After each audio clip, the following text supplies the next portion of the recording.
सरकारी नौकरियों में आरक्षण पर एक बड़ा फैसला सुप्रीम कोर्ट का अभी अभी आया है और उस फैसले में कहा गया है कि जनरल की सीट पर कोई भी आरक्षण लेने वाला व्यक्ति दावा नहीं कर सकता अगर उसने एक बार आरक्षण का फ़ायदा ले लिया है। फिर चाहे जनरल से ज़्यादा ही मार्क्स उसके क्यों ना हो, वो अपनी कैटेगरी की ही पोस्ट पर मतलब काउंट किया जाएगा।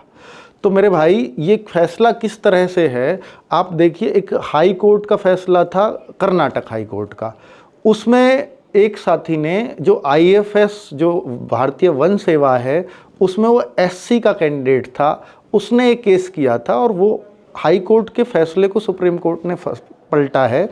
उसमें ये कहा गया है कि इसने प्री में अगर फ़ायदा ले लिया अपनी एससी कैटेगरी की वजह से, ये वहाँ क्वालिफाई हो गया मेंस के लिए, तो फिर आगे ये जनरल की सीट पर आने का हकदार नहीं होगा क्योंकि इसने एससी का फ़ायदा प्रीलिम्स पर ले लिया है।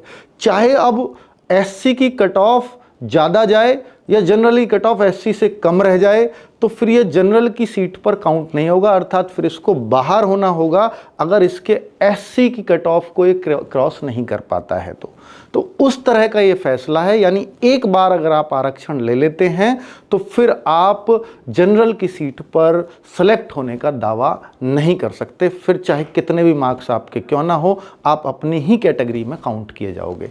Thank you.